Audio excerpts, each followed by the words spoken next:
수아 18장 1절에서 10절 말씀을 합독하겠습니다. 이스라엘 자손이 온 회중이 실로에 모여서 거기에 회막을 세웠으며 그 땅은 그들 앞에서 돌아와 정복되었더라. 그러나 이스라엘 자손 중에 그 기업의 분배를 받지 못한 자가 아직도 7지파라. 여호수아가 이스라엘 자손에게 이르되 너희가 너희 조상의 하나님 여호와께서 너희에게 주신 땅을 점령하러 가기를 어느 때까지 지체하겠느냐. 너희는 각 지파에 세 사람씩 선정하라. 내가 그들을 보내리니 그들은 일어나서 그 땅에 두루 다니며 그들의 기업을 따라 그 땅을 그려 가지고 내게로 돌아올 것이라. 그들이 그 땅을 7부분으로 나누되 유다는 남쪽 자기 지역에 있고 요셉 족속은 북쪽에 있는 그들의 지역에 있으니 그 땅을 7부분으로 그려서 이곳 내게로 가져오라. 그러면 내가 여기서 너희를 위하여 우리 하나님 여호와의 앞에서 제비를 뽑으리라. 너희 사람은 너희 중에 분깃이 없나니 여호와의 제사장 직분이 그들의 기업이 되비며 갓 루후벤과 므낫세 반 지파는 요단 저편 동쪽에서 이미 기업을 받았나니 이는 여호와의 종 모세가 그들에게 준 것이니라 하더라. 그 사람들이 일어나 떠나니 여호수아가 그 땅을 그리러 가는 사람들에게 명령하여 이르되 가서 그 땅으로 두루 다니며 그것을 그려 가지고 내게로 돌아오라. 내가 여기 실로의 앞 여호와 앞에서 너희를 위하여 제비를 뽑으리라 하니 그 사람들이 가서 그 땅을 두루 다니며 성읍들을 따라 7부분으로 책에 그려서 실로 진영에 돌아와 여호수아에게 나오니 여호수아가 그들을 위하여 실로의 여호와 앞에서 제비를 뽑고 그가 거기서 이스라엘 자손의 분파대로 그 땅을 분배하였더라. 아멘. 미국에 볼티모 감리교회가 있습니다. 거기에 지금 원종수 그 권사님이 계시는데 아마 이분을 여러분이 잘 아셨을 겁니다. 암 전문가의 아주 탁월한 분이시죠. 원종수 권사님. 현재 이 오크우드 병원의 암 전문의로 계십니다. 그러면서 지금 목회학 박사 과정을 지금 밟고 계시는데 이분이 서울대 의과대학을 수석으로 졸업을 하셨습니다. 전국 의사 국가고시에서도 수석을 했습니다. 그리고 미국의 미시간 대학에 들어가서 공부하고 암 전문가가 되었습니다. 이 원종수 권사님이 대전고등학교를 다녔는데 이 대전고등학교를 다닐 때요 전교 350등을 했다고 그래요. 이 원종수 권사님의 간증을 들어보면 제 얘기하고 좀 많이 비슷한 이야기가 있어요. 저는 중학교 1학년 때부터 역도를 했기 때문에 역도 선수를 했습니다. 전라북도. 근데 역도를 했는데 역도를 하다 보니까 저는 358등 했어요. 이분은 350등을 했으니까 저보다 한 8등을 더 잘하신 거죠. 근데 이런 실력으로 어떻게 그 서울대학을 갈 수가 있겠습니까?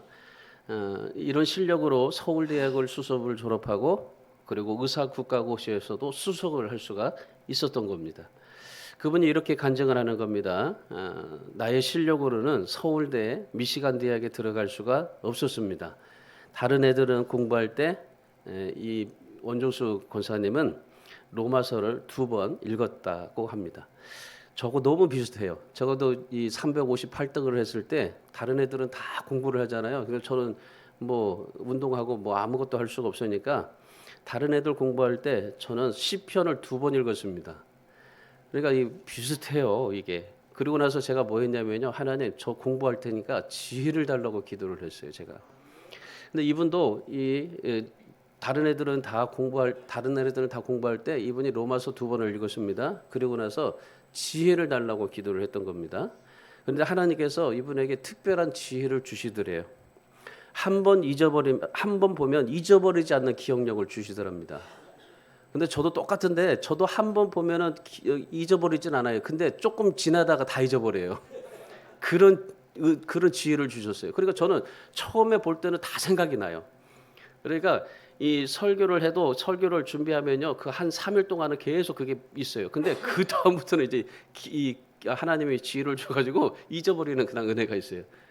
그러니까 이분이 그 한 번 보면 잊어버리지 않는 기억력을 줘가지고 그래가지고 공부를 시작하게 되었다는 겁니다.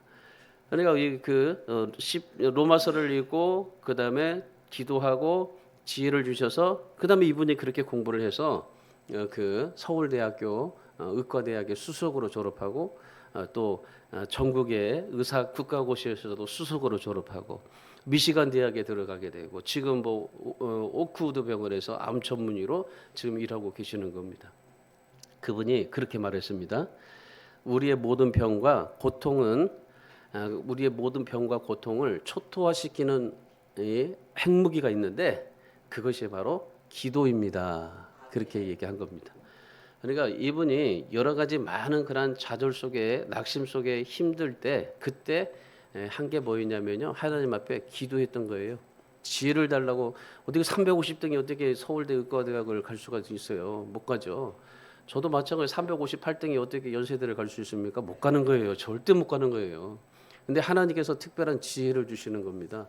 하나님이 지혜를 주시니까 하나님께서 공부를 시작하게 하셨고 그리고 정말 하나님이 일하셨던 겁니다.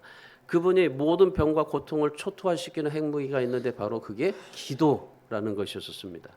여러분 어떤 그러니 질병에 걸린 것이 문제가 아닙니다. 우리에게 어떤 고통이 우리에게 찾아온 것도 문제가 되지 않습니다. 우리에게 여러 가지 많은 정말 힘든 일들이 우리에게 찾아왔다 할지라도 그것이 문제가 되지 않습니다. 아무리 질병의 고통을 당하고 문제가 크다 할지라도요. 하나님께서 만져주시고 하나님께서 해결해 주시면 끝나는 겁니다. 우리는 여러 가지로 많은 좌절 속에 있습니다. 힘듭니다. 어렵습니다. 다른 저한테 친구들이 야 너 공부 안 되니까 그냥 포기하고 뭐 저기 직업 훈련인가요? 직업 학교인가? 건대 가서 직업이나 가지고 그 저기 한번 열심히 살아라. 저한테 그렇게 많은 애들이 말을 많이 했었어요.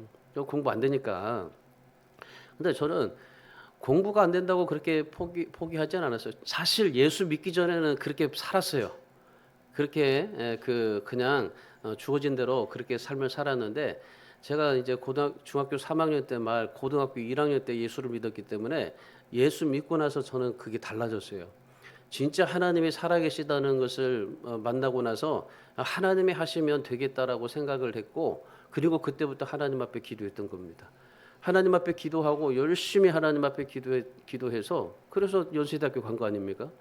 여러분 우리가 제가 제 실력으로는 갈 수가 없어요. 절대 못 갑니다. 그래서 제가 이제 하도 이제 많은 사람들이 교회 열심히 다니면 하나님이 그 대학도 합격해 줄 거다고 그렇게 얘기를 해요.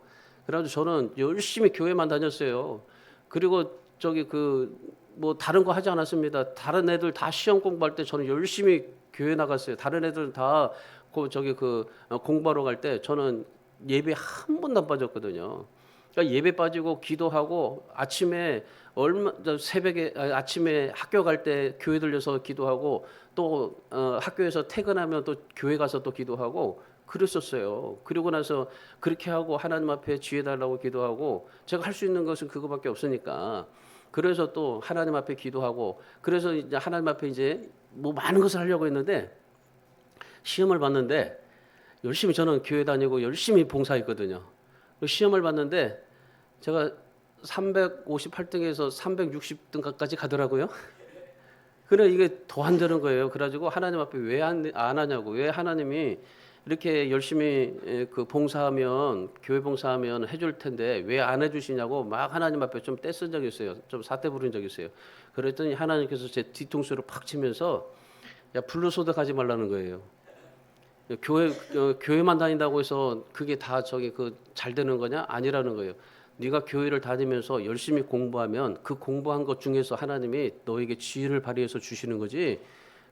절대 그런 법이 없다는 거예요. 그래서 제가 그때부터 하나님 앞에 열심히 교회 다니면서요 공부를 또 열심히 했어요. 근데 희한하게 하나님께서 어떻게 하시냐면요, 제가 봤던 것 중에서 다 문제 나와요. 제가 보지 않는 것은 문제가 나오잖아요. 시험 문제에. 그래서 학교에서 시험 보는데 제가 전교 2등까지도 해봤는데 제가 다른 어떤 곳에 다 몰라요. 다 모르는데 근데 그때 시험 기간 동안 봤던 그 문제만을 보면요. 그 문제 속에서 다 시험이 나와요. 대학교 들어갈 때도 마찬가지였었어요. 다 모르잖아요. 근데 제가 공부한 문제풀이만 봤더니 거기서 나오더라고요. 제가 면허 시험을 보러 가는데 면허 시험 보러 가는데요. 진짜 뭐 바빴어요. 그때 전도사하고 뭐 해가지고 바빠서 면허 시험도 제대로 볼 수가 없었는데 근데 제가 문제집 한 권을 딱 사서 봤어요. 문제집 한 권 사서 보고 문제와 답만 외웠어요.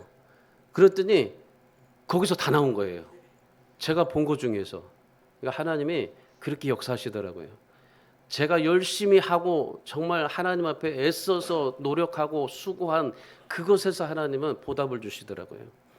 여러분 오늘 우리가 하나님 앞에 삶을 살아갈 때 우리가 지금 어려운 시대를 살고 있지 않습니까? 환경적으로 어렵고 질병으로 신앙의 문제, 경제적인 것으로 굉장히 어렵게 살고 있지 않습니까? 뭐 지금 대통령 탄핵으로 야당의 정말 정치로 인해서 나라의 발목을 잡고 있고 경제는 암울하게 만들고 가게는 문을 닫고 인생의 계획들이 다 무산시켜 버리고 있지 않습니까? 이럴 때 우리에게 필요한 것이 무엇입니까? 우리에게 필요한 핵무기가 무엇입니까? 바로 그게 기도인 것입니다. 여러 가지 상황이 힘들게 되지만은 그럴지라도 이 기도의 핵무기를 통해서 어렵고 힘들고 가로막는 수많은 난관들 뚫고 달려갈 수 있는 그냥 우리 주안의교회 성도들이 되기를 주님의 이름으로 축원합니다. 그래서 우리 교회가요 매주 수요일부터 금요일까지 기도하는 이유가 바로 그겁니다. 기도한다고 해서 뭐 하나님께서 정말 놀랍게 어떻게 막 그냥 이 교회를 막 사게 하고 뭐 막 그럴 것 같죠? 아니에요. 기도를 통해서 기도의 능력을 경험하기 위해서 온 겁니다.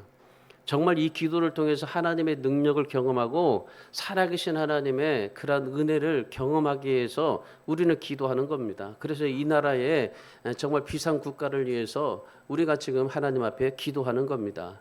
그러므로 여러분이 하나님의 성전에 나와서 기도의 핵무기로 여러분의 모든 인생의 고통과 낙심, 좌절, 여러분의 불안, 염려 모든 것들을 다 이 핵무기로 초토화시켜 버리시기를 주님의 이름으로 축원합니다. 오늘 본문의 말씀해 보시면은 여호수아가 가나안 땅을 차지하고 나서 이스라엘 지파들에게 땅을 분배하는 과정을 소개해 주고 있습니다. 이스라엘 12지파에게 가나안 땅을 점령하고 나서 여호수아가 이스라엘 12지파에게 땅을 분배했습니다. 그런데 5개 지파만 분배를 받았습니다. 12지파 중에서 5개를 받고 나서 나머지 7개 지파가 분배를 받지 못한 겁니다. 유다 지파와 요셉 자손의 에브라임과 므낫세 반지파 이 분배를 받았었어요. 근데 2절의 말씀에 보시면은 아직 7개 지파가 땅을 분배받지 못했다 그럽니다. 이유가 무엇이겠습니까? 3절의 말씀을 보세요. 3절에 보시면 그들은 가나안 땅을 차지했음에도 불구하고 7지파가 땅을 점령하지 않았다라고 말씀하시죠. 그러니까 가나안 땅을 점령했는데도 불구하고 그런데 7지파가 그 땅을 점령하지 못한 겁니다. 한마디로 그들이요 가나안 땅을 차지하기에 목말라 하지 않았어요. 여기에서 뭐라고 그래요? 지체했다고 그러지 않습니까? 이 지체했다는 말은 무슨 말이냐면 히브리어 라파라는 말인데 기다린다, 연기한다는 말입니다. 그러니까 그들은 그 땅을 차지하기 위해서 기다렸고 연기하고 있었던 겁니다.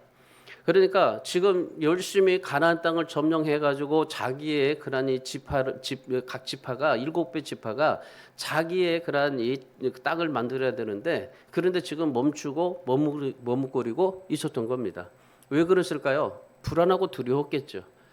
그 가나안 땅을 그냥 완전히 자기들에게 주는 게 아니라 그 땅을 또 전쟁에서 점령을 해야 되니까 굉장히 또 염려스럽고 걱정되고 그렇게 혼돈스러웠겠죠.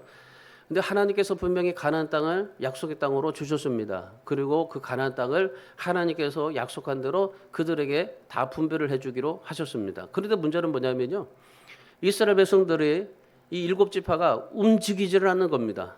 왜 움직이지 않았을까요? 여러 가지 이유가 있겠지만요. 성경에서는 뭐라고 말하냐면 딱 2가지로 말합니다. 그들이 피곤함과 두려움이 있었다. 그러니까 지금 이스라엘 백성들이 가나안 땅을 점령하는데 얼마나 시간이 많이 걸렸습니까? 하나님이 약속하신 대로 이루어갔지만은 그런데 가나안 땅을 점령하기 위해서 7년 동안 전쟁을 하지 않았어요? 7년 동안 전쟁하고 그다음에 그 나머지 또 6년 동안 얼마나 열심히 또 그 땅을 점령하기 위해서 했었습니다. 그러니까 지금 가나안 땅을 점령하기까지 13년이 걸렸습니다. 여러분 13년 동안 이스라엘 백성들이 그 땅을 점령하기 위해서 14년 동안 전쟁을 하니까 얼마나 힘들었겠어요. 피곤했겠어요. 그리고 또 그 땅을 완전히 다 차지한 것도 아닙니다. 그러니까 이 전쟁을 해서 또 차지해야 되니까 얼마나 두려움이 가득했겠어요. 그러니까 막상 차지하기는 했지만은 근데 그 땅의 사람들을 몰아내고 점령해야 되니까 이 7지파는 그냥 머뭇거리게 있었던 겁니다. 5지파는 하나님이 약속하신 말씀대로 그냥 과감하게 전쟁을 해서 그 5지파는 땅을 분배받았고, 그리고 나머지 7지파는 그게 두려웠고 그리고 피곤하니까 그냥 머뭇거리고 지치했던 겁니다. 그런데 문제는 멈추면 이 지파끼리 또 땅 싸움이 일어나게 될 것이고, 아니 먼저 가졌던 5지파가 이제 나머지 7지파가 안 가지니까 야 그럼 우리가 더 갖자 해서 그렇게 땅 싸움이 날 거고, 또한 하나님의 약속이 분명히 12지파에게 나눠 주시겠다고 약속을 했는데 그 약속이 또 성취될 수가 없을 것이고, 그러니까 이런 상황이 저런 상황에 참이 답답했던 겁니다. 그럴 때 여호수아가 백성들에게 뭐라고 하냐면요, 아무리 상황이 힘들고 어려워도 더 이상 머뭇거리지 말고 앞을 향해서 나가자. 하나님께서 약속하신 그 약속의 말씀을 믿고 가자. 우리가 뭐가 두렵고 우리가 뭐가 힘드냐, 피곤하고 비록 정말 피곤하고 두렵기도 하지만 그러나 하나님이 우리와 함께 하시면은 능히 하나님께서 약속하신 대로 모든 것을 이루어 주시게 되실 것이다. 그러면서 우리 이스라엘 백성들에게 야 가자, 힘들어도 정말 우리가 다시 한번 달려가 보자. 더 이상 머뭇거리지 말고 하나님 앞에 가보자. 우리는 언제나 하나님 앞에서 정말 우리는 이 믿음과 신앙이 하나님에 대한 약속 말씀이 목말라야 된다. 목마름의 심정 가지고 하나님 앞에 열심히 한번 달려보자라고 지금 얘기하고 있는 겁니다. 이런 이 난관과 위기에서 여호수아가 어떻게 극복하고 그리고 이 진정 하나님의 나라를 이루었던 것을 오늘 본문에서 우리가 보게 되는데, 그러면 오늘 우리도 마찬가지입니다. 우리도 지금 이 시기에 이런 난관과 위기를 다 극복하고 하나님의 뜻을 이루고 하나님이 기뻐하시는 것을 정말 위해서 살 수 있을 뿐만 아니라 하나님의 영광을 위해서 우리가 살아가려면 어떻게 하면 될까라는 것을 오늘 여호수아가 했던 그 3가지 방법을 통해서 오늘 우리도 마찬가지입니다. 우리도 언제나 우리의 신앙을 달리게 하셔야 되는 겁니다. 머뭇거리지 하면 안 되는 겁니다. 가다가 길을 멈추고 머뭇거리고 그리고 우리가 여러 가지로 이런 저런 여러 가지 상황으로 기다리거나 연기하거나 우리가 그렇게 지체해서는 안 된다라는 겁니다. 왜냐하면 예수님께서 이제 속히 오시고 있기 때문입니다. 여러분 우리가 뭐 나는 천년만년 살 것 같다고 생각을 하죠. 근데 예수님께서 내일 당장에 오실지도 모릅니다. 주님이 언제 오실지 도적같이 임한다고 했으니까 우리는 그 상황을 몰라요.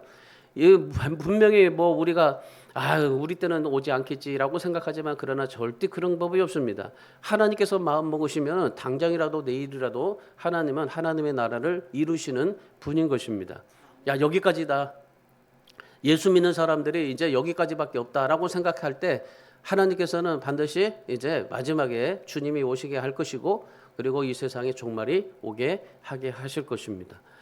여러분 그렇다면 우리가 이 말씀을 통해서 이 여호수아가 그러니 이스라엘 백성들이 지금 부딪혔던 난관과 위기를 극복하고 그리고 정말 그 가나안 땅을 다 분배했던 그런 상황을 보면서 우리도 하나님 앞에 신앙이 언제나 정말 이 멈추지 않고 달리게 하려면 어떻게 해야 될까요? 첫 번째, 신앙의 중심을 바로 세우십시오.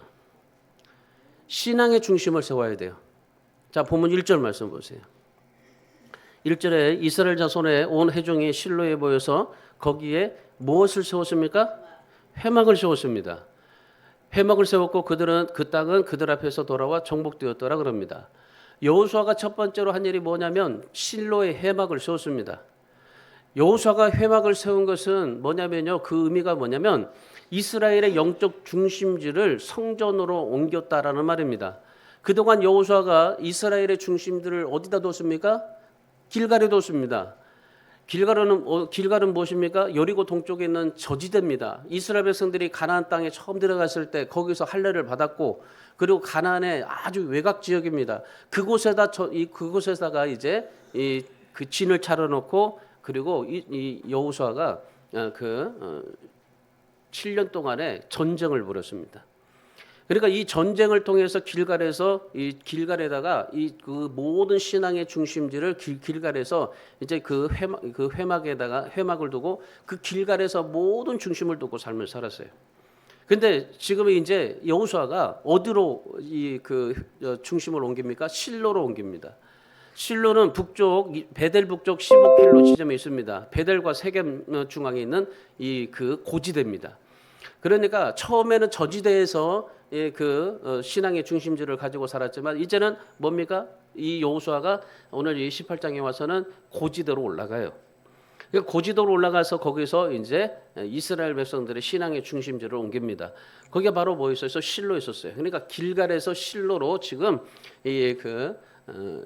여호수아가 회막을 옮겼던 겁니다. 그래서 실로에다가 회막을 세워놓고 그리고 이스라엘 백성들에게 얘기하고 있는 겁니다. 회막이라는 말은 이 만남의 뜻입니다. 그러니까 하나님의 거룩하신 만남의 장소가 회막입니다. 회막을 우리가 부를 때 보통 뭐 성막, 성소라고 하나님의 전이라고 그렇게 말을 해요. 성경에 다양한 표현들입니다. 성막이라도 하고 성소로 하기도 하고 여호와의 전이라고 하고 뭐 회막이라도 하는 다 똑같습니다. 회막입니다. 회막. 그러니까 이 솔로몬이 성전을 지었잖아요. 성전을 짓기 이전에는 뭐 있었어요? 회막으로도 부르고 성막으로도 부르고 성소도 부르고 여호와의 전도 부르고 다 그렇게 불렀던 겁니다. 그러니까 이 모두가 다 뭐냐면은 하나님을 만나는 거룩한 장소가 바로 그런 회막, 성막, 성소가 되었던 겁니다. 이 성막은요, 하나님이 가장 중요하게 여기시는 장소입니다. 신앙에서요, 가장 하나님의 중심에서 가장 중심으로 가장 중요하게 여기는 것이 바로 그게 성전입니다. 이 회막입니다. 성막입니다. 구약 성경에 가장 많이 나오는데 여러분 한번 생각해 보세요. 창조는 얼마나 나옵니까? 창조는 창세기 2장밖에 나오지 않습니다. 더 넓혀서 보면은 뭐 11장까지도 얘기하지만은 그런데 사실 창조는 단 2장밖에 없어요. 이 하나님께서 천지 창조하시고 모든 것을 창조하셨다는 것은 이 2장밖에 없어요. 그리고 아브라함이 나오잖아요. 그 아브라함의 그런 위대한 이 믿음의 조상이 아브라함이 나오는데 아브라함도 14장밖에 안 나와요. 근데 여러분 이 성막이라는 거요, 회막, 성막, 여호와의 전, 성소라는 말은요 성경에 50장이 나와요. 그만큼 굉장히 하나님이 신앙에서 가장 중요하게 여기시는 부분이 어디냐면 바로 이 회막, 성막, 성전입니다. 그러니까 하나님은요 정말 하나님의 나라에서 하나님의 생각 속에서 가장 중요하게 여기시는 것이 성전입니다. 그거 여러분 아셔야 되는 거예요. 우리가 열심히 하나님 앞에 뭐 정말 삶을 살고 신앙생활하고 여러 가지 많은 걸 하지만요, 여러분 이 교회가 하나님 앞에서 가장 중요한 요소예요. 하나님 앞에서는요 이 교회 빼면요 하나님에게는 시체입니다. 우리가 뭐 능력도 받고 기도도 하고 뭐 성령의 충만도 받고 여러 가지 많은 일도 하고 봉사도 하고 하지만 그런데 가장 하나님이 중요하게 여기시는 것은요 성전이에요. 성막, 회막, 성전, 성소, 하나님의 전, 이 성전, 그리고 신약에 와서 이것이 교회가 되는 겁니다. 그러니까 하나님께서 이 교회를요 얼마나 소중하게 여기시는지 몰라요. 정말 성경에서 통틀어서 이 교회만큼 정말 하나님이 가장 중요하게 여기시는 것이 없었습니다. 그래서 여호수아가 이 이스라엘 백성들을 실로에 모아놓고 거기에다가 뭐 있어요? 회막을 세웠던 겁니다. 회막을 세우고 나서 그렇게 뭐 있었어요? 우리의 신앙의 중심지를 실로로 회막으로 옮겼던 겁니다. 그러니까 우리의 신앙의 중심이 어디로 갔어요? 하나님의 성전, 신앙의 중심지가 성전으로 삼았던 겁니다. 그리고 그 회막에서요 350년 동안 그 실로에서 신앙의 중심지가 되었습니다. 그리고 예배의 중심지가 되었고 정치, 군사, 행정의 모든 중심지가 바로 실로에서 되었습니다. 그러니까 이 실로에서 하나님께서 모든 것들을 다 역사하셔가지고 하나님의 모든 것을 인도하시고 하나님께서 그 실로에서 그 회막에서 하나님의 모든 은혜와 역사가 일어나게 하셨던 겁니다. 여러분 그렇다면 여호수아가 지금 가나안 땅을 분배하는 도중에 갑자기 왜 이 길갈에 잘 있더니 이 회막을 왜 실로로 옮겼을까라는 겁니다. 그 이유가 2절에 기록되어 있습니다. 기업 그 7지파가 기업의 분배를 받지 못한 7지파가 있었기 때문입니다. 그러니까 7지파가 기업을 분배받지 못한 7지파가 있었기 때문에 그 길갈에서 실로로 이 회막을 옮겼던 겁니다. 회막을 옮기면서 이 여호수아가 뭐라고 말합니까? 이들을 추스리면서 야 우리 다시 회막을 중심으로 해서 하나님 앞에 신앙을 다시 한번 새롭게 하자. 교회를 중심으로 해서 다시 한번 내 모든 그런 인생을 한번 달려보자. 신앙생활 해보자. 그리고 지금 7지파가 땅을 분배받지 못했으니까 우리가 지금 이 가나안 땅을 점령하기 위해서 하나님의 약속을 이루기 위해서 우리가 이 회막에서 다시금 하나님 앞에 믿음을 가지고 하나님 앞에 삶을 살아보자. 그렇게 얘기가 된 겁니다. 여러분 우리가 신앙생활하면서요 풀리지 않고 막힌 일들이 참 많이 생깁니다. 그런데 우리가 이런 막히는 일이 생기고 우리가 신앙생활하면서 정말 풀리지 않고 해결되지 못하고 답답하고 그런 상황 속에서 우리가 해야 될 게 무엇이겠습니까? 회막을 세우는 일입니다.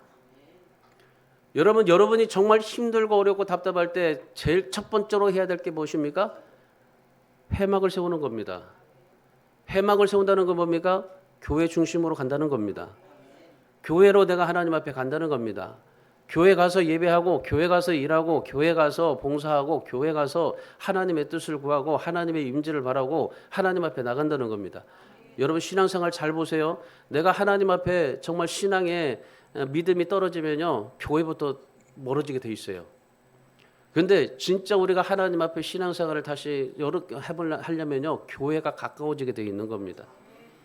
오늘 이 여호수아는요 이스라엘 백성들이 이 정말 가나안 땅을 점령하기 위해서 열심히 애쓰고 노력하고 지금 피곤하고 막 그 여러 가지로 두려움 속에 있었을 때 그때 여호수아가 한 게 뭐 있었어요?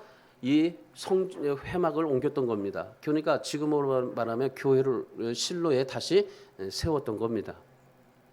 실로에 세우고 나서 그리고 뭐였어요? 거기서 신앙의 중심지를 바로 교회에다 두고 그리고 다시 우리 신앙을 세우고 하나님 앞에 달려가게 했던 것입니다. 여호수아는 바로 그런 믿음을 가지고 있었어요. 여호수아는요 항상 하나님에 대한 목마름이 있었어요.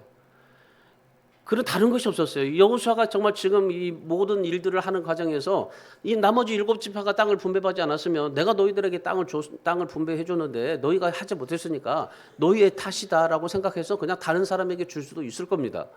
그런데 여호수아는 항상 신앙에 대해서 목마르고 하나님에 대해서 목마르고 그리고 하나님 교회에 대해서 목마름을 가지고 삶을 살았습니다. 그리고 언제나 그렇게 회막의 중심을 가지고 이 여호수아는 살았어요.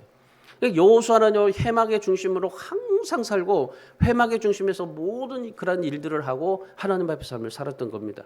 아무리 복잡하고 어려운 문제라 할지라도요 여호수아는요 회막에서 하나님을 만나고 회막에서 하나님 앞에 문제를 풀었고 회막에서 하나님의 모든 결정을 이루게 하게 하셨던 겁니다. 그러니까 여호수아가 이러니 이 실로로 회막을 옮겼던 이유는 바로 그겁니다. 여러분 우리 인생의 그런 삶 속에서 우리가 정말 힘들고 어렵고 답답할 때 여러분의 신앙의 중심을 어디로 삼고 있습니까? 뭐 말씀으로 삼고 있고 기도로 삼고 있고 여러 가지 많은 것으로 삼고 있지만은 근데 성경은 우리에게 말씀하시는데 하나님 앞에 우리가 우리 인생과 신앙의 중심지를 성전, 회막, 성막으로 삼으라고 말씀하고 계셔요. 여호수아가 그랬듯이 세상과 사람들에게 두지 말고 세상 사람들에게 두면 시험에 빠지고 상처가 되지만 그러나 하나님의 성전에 두고 하나님 성전에 와서 하나님을 만나면 모든 것이 다 풀어질 것이다. 성전에서 찬양하고 기도하고 예배하면 어떤 난관도 어떤 문제도 해결될 것이다. 그게 여호수아의 믿음이었던 겁니다. 여러분 그래서 오늘 우리가 여러분 오늘 이 시대가 참 힘들고 어렵습니다. 지금 한국 교회가 굉장히 위기에 봉착되어 있고 나라가 정말 이 그런 풍전등화에 있습니다. 이때 우리가 어떻게 해야 되겠습니까? 성전 중심으로 다시금 우리의 신앙을 모아야 됩니다. 성전에서 하나님 만나고 회막의 중심으로 살아서 하나님의 기뻐하시는 열매를 맺고 하나님의 영광을 위해서 살아가는 저와 여러분이 다 되시기를 주님의 이름으로 축원합니다. 두 번째 해야 될 게 뭐냐면요. 여호수아가 뭘 했냐면 그림을 그려라고 했어요. 그림을 그려야 됩니다. 그림. 인생의 그림, 신앙의 그림, 믿음의 그림 그려야 됩니다. 여러분의 사역의 그림 그려야 됩니다. 오늘 본문 4절의 말씀 보세요. 너희는 각 지파에 세 사람씩 선정하라. 내가 그들을 보내리니 그들은 일어나서 그 땅에 두루 다니며 그들의 기업에 따라 그 땅을 그려가지고 내게로 돌아올 것이다. 이 가나안 땅의 정복의 원리가 뭐냐면요. 이 가나안 족속들을 다 몰아내고 난 뒤에 그리고 그 나머지 모든 12지파에게 땅을 분배해 준 게 아니었습니다. 그러니까 여호수아가 주력 부대만 다 물리쳤어요.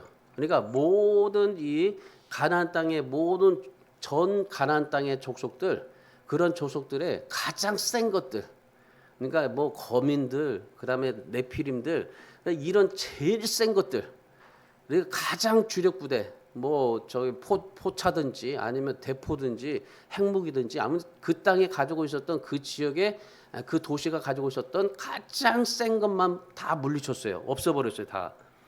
그리고 나서 뭐 했습니까? 제비를 뽑아서 그 가나안 족속을 다 완전히 다 이제 몰아내고 그 땅을 차지하도록 하셨습니다. 하나님의 나라가 원리가 그럽니다. 하나님의 나라는요 우리에게 모든 것을 다 완벽하게 다 주시고 나서 하나님 앞에 신앙생활하고 하라고 하지 않습니다.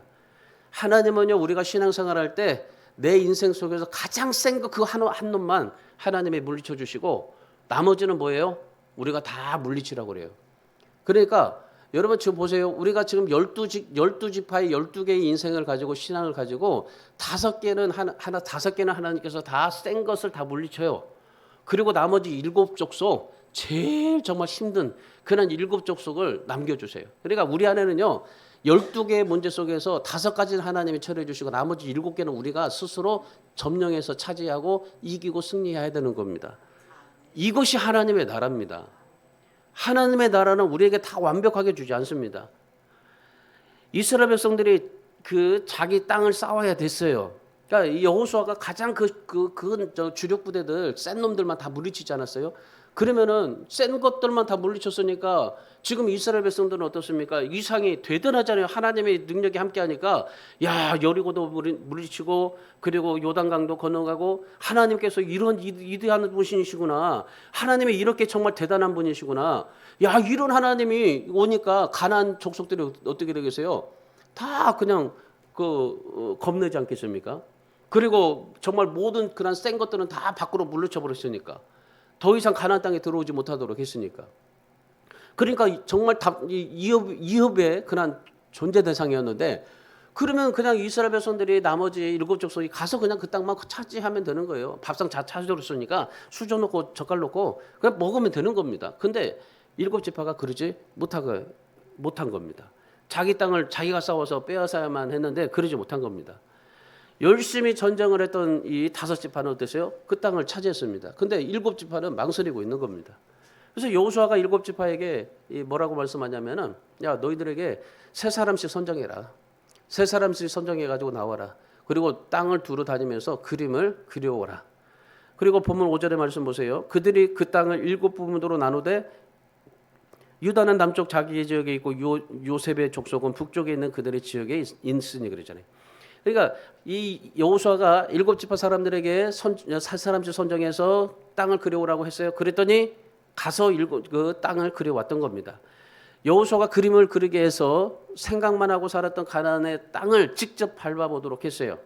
그리고 내가 지금 생각하는 모든 것들을 이 생각한 모든 것들을 이제 하나님에 대한 믿음으로 구체화시키고 그리고 삶의 목적을 이제 더 강화시키고 그리고 하나님 앞에 나가기 원해서 지금 이제 그림을 그렸고 또 이들이 그렇게 그림을 그렸습니다. 여러분 이 사실은요 오늘 우리들에게도 굉장히 중요한 사실입니다.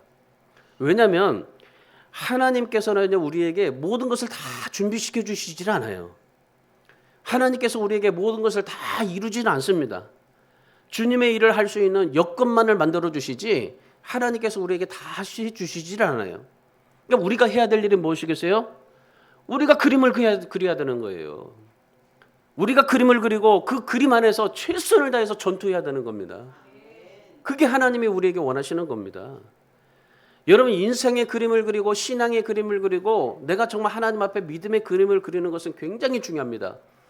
제가 국민학교였죠. 그 옛날에는 초등학교지만 국민학교 때 제가 정말 열심히 공부하기보다도 그냥 열심히 돈 벌러 다녔어요. 막 초등학교 때도 중학교 때도 자율학습 빼먹고 그냥 버섯 공장 가서 일하고. 저는 돈 버는 게 이게 굉장히 뭔가 좀 탁월한 지혜가 있었는지 아주 이 초등학교 때부터 공부하고 다녔어요. 그리고 고등학교 때는 공부 안 하고 커튼사 가서 그냥 알바하고 그렇게 살았어요 제가. 그래가지고 중학교 때 이제 버섯 공장에서 일하고 제가 좋아하는 기타를 사가지고 기타 학원도 가고 한 달 배우다 말았는데 그걸 일을 하다가 아버지한테 걸렸어요. 그래가지고 막대기로 얼마나 두드럽게 맞았는지. 초등학교 때도 그랬어요. 초등학교 때도.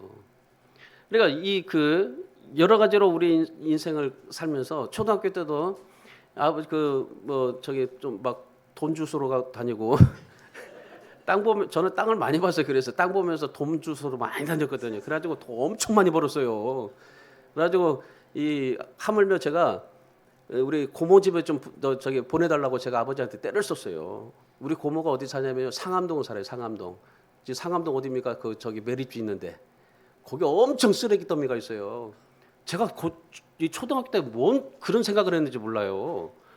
그래가지고 우리 고모 집에 좀 보내달라고 그래가지고 때를 써서 방학 동안에 고모 집을 갔어요. 그래서 제일 첫 번째 고모 집에 가가지고 한 게 뭔지 아세요? 매립지 가가지고 거기서 돈 찾은 거예요 제가. 저도 지금 생각해보면 그런 인생을 어떻게 살았나 싶어요. 그래가지고 우리 아버지가 하도 답답해가지고 저한테 도화지 한 장을 사주면서 야, 네 인생 너 여기다 그려봐라 그랬더라고요. 네 인생 여기다 그려봐. 그래가지고 네 인생을 10년, 20년, 30년, 40년, 50년 해가지고 50세까지 그러니까 60세까지 50년, 10년 다녀서 60세까지 너 그림을 그려봐. 그러면 그리라고 하더라고요. 그렸더니 그대로 또 하나님이 또 인도해 주시더라고요. 그러니까 여러분 우리가 내 인생에 어떤 그림을 그리냐에 따라서 달라지게 되어 있습니다. 인생의 그림을 그리는 것은 너무 중요합니다. 주어지는 대로 되어지는 대로 살지 마세요. 인생의 방향을 잃고 낭비하지 마세요. 정말 하나님 앞에 우리가 인생의 그림을 그리고 그 그림을 가지고 최선을 다해서 기도하고 말씀 붙잡고 하나님 앞에 믿음으로 달려가 보십시오. 가만히 누워 있는데 우리 인생을 대신 살아줄 사람이 누가 있겠습니까? 가만히 누워 있으면 떡을 입에다가 몰아주는 사람은 있더라고요. 보통 이제 그 아내들이 그냥 남편에게 그냥 물어다 주기도 하잖아요. 그런데 그 남편이 내 인생을 대신 살아줄 수는 없습니다. 예수님께서 마태복음 11장 12절에서 뭐라고 말합니까? 천국은 침노하는 자의 것이다. 여러분 좋은 카메라를 샀으면요 찍어봐야 되는 겁니다. 여러분 우리도 마찬가지입니다. 내가 신앙생활하면서 그냥 막연하게 신앙생활하는 게 아니라 내 신앙의 그림을 그려야 되는 겁니다. 장로로 권사로 집사로 그림 그려야 되는 겁니다. 하나님을 위해서 그리고 교회를 위해서 그리고 어떻게 내가 일할지 하나님 앞에 그림을 그리고 그 그림을 가지고 최선을 다해서 전투하고 싸우다 보면요 하나님께서 반드시 그 안에서 하나님의 아름다운 열매를 맺어주시고 하나님께서 놀라운 축복을 해주시는 겁니다. 닥치는 대로 살면 열매 없습니다. 부지런히 일하고 열심히 일하는 게 중요한 게 아니에요. 내가 무엇을 해야 하는지 무엇을 위해서 살아야 하는지 그것이 있어야 합당한 열매를 맺을 수가 있는 겁니다. 그래서 여러분 인생의 바로 살기 위해서 여러분 그림 그리세요. 늘 그리세요. 저도 지금 그림 그리고 있습니다. 항상 1년마다 그리고 또 모든 인생에서 그림을 그려가고 있습니다. 그 그림을 그리고 하나님 앞에 그 그림 붙잡고 하나님 앞에 기도해요. 하나님께서 정말 이런 모든 것들을 이루어달라고 기도합니다. 그리고 안 되더라도 실망하지 않습니다. 또 하나님에 대한 뜻을 알고 하나님의 영광을 위해서 살아가는 저의 그런 모습입니다. 여러분 바른 그림 그리시고 그리고 그 그림 붙잡고 기도하시면서 최선을 다해서 전투하시고 그래서 하나님의 주시는 능력으로 아름답고 복된 삶을 살아갈 수 있기를 주님의 이름으로 축원합니다. 마지막 세 번째, 바른 믿음을 가져야 됩니다. 오늘 본문 6절 말씀 보세요. 6절에 그 땅을 7 부분으로 그려서 이곳 내게로 가져오라. 그러면 내가 여기서 너희를 위하여 우리 하나님 여호와 앞에서 제비를 뽑으리라 그렇게 말합니다. 여호수아가 7지파에게 지도를 그려 가지고 오게 한 뒤에 무엇을 했습니까? 그 지도를 가지고 실로에 있는 성막으로 갔습니다. 그리고 하나님 앞에서 제비를 뽑았습니다. 10절의 말씀 보세요. 여호수아가 하나님 앞에서 제비를 뽑고 그 지파대로 땅을 분배하였더라 그럽니다. 여호수아는 7지파가 그린 그림이었지만은 그러나 그 그림을 하나님 앞에 최종적으로 사인받기 위해서 성막으로 가지고 갔던 겁니다. 그리고 하나님 앞에 최종적으로 승인을 받았던 겁니다. 그러니까 하나님 앞에 인정받기를 원했던 겁니다. 여호수아의 믿음이 대단한 게 바로 이겁니다.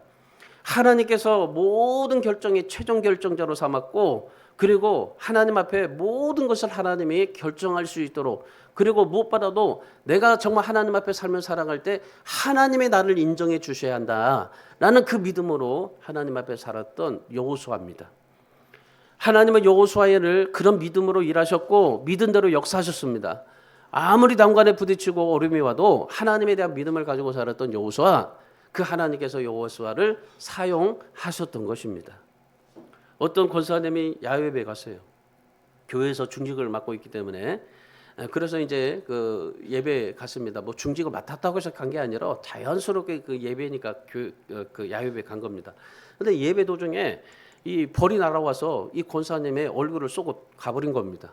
그러니까 벌이 와서 이 그 얼굴에 쏘고 가니까 갑작스럽게 예배를 드리는데 막 뻘겋게 되고 막 부어오르게 되는 거예요. 막 이렇게 막 이 눈덩이처럼 이렇게 막 크게 막 부어오르는 거예요.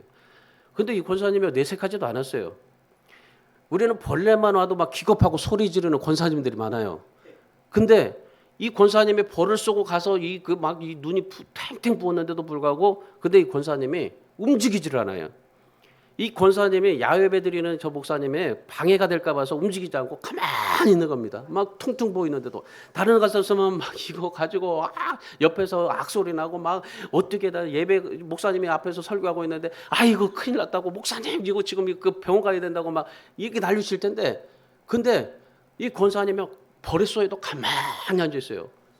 가만히 앉아 있으니까 다른 사람들이 뭘 알겠어요. 그래 뒷사람들은 좀 보겠죠. 안타까워서 그냥 저 권사님 왜 저렇게 있을까라고 생각만 하겠죠. 그냥 오히려 앞에서 목사님이 보니까 벌을 쏘고 갔는데 탱탱 부어 있으니까 목사님이 걱정된 거예요. 그래서 목사님이 그 예배 도중에 권사님한테 가가지고 병원에 가보라고 그랬어요. 그랬더니 권사님이 뭐라고 하는지 압니까? 목사님 저는 새벽기도 하는 사람입니다. 벌이 이쁜 곳을 찾아다닌다고 하죠. 제가 이뻐서 그런 겁니다. 제가 이뻐서 벌이 쏘고 가는데 어떻게 뭐 할 수 있겠어요? 그러면서 목사님한테 그렇게 말을 하더랍니다. 여러분 그게 진짜 믿음 아니겠어요? 벌에 쏠린 것이 문제가 아니에요. 아무리 부어오르고 고통을 당한다 해도요. 문제가 크다고 해도 하나님이 그걸 만져주면 해결이 되게 되어 있는 겁니다.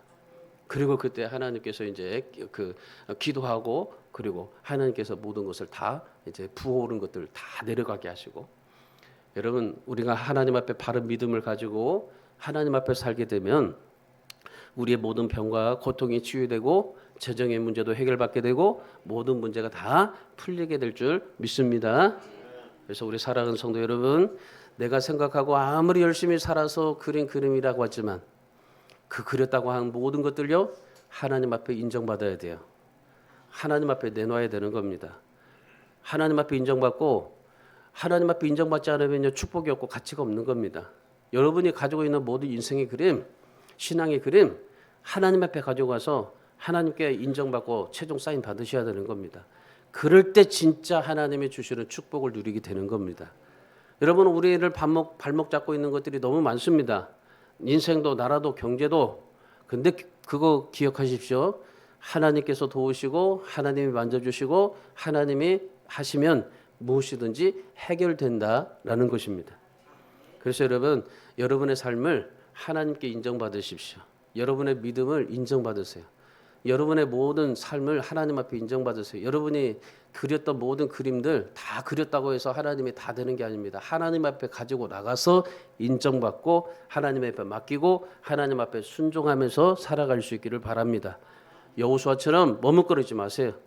하나님을 향해서 정말 앞을 향해서 언제나 정말 신앙의 목마름을 가지고 믿음의 목마름을 가지고 하나님 앞에 달려갈 수 있기를 바랍니다. 그래서 바른 믿음 가지고 가셔서 어떤 문제도 해결받고 어떤 질병도 고침받고 하나님이 준비해 놓으신 그런 하나님의 축복과 하나님의 기적을 맛보면서 살아갈 수 있는 우리 주안의 교회 모든 성도들이 다 되시기를 주님의 이름으로 축원합니다. 기도하겠습니다.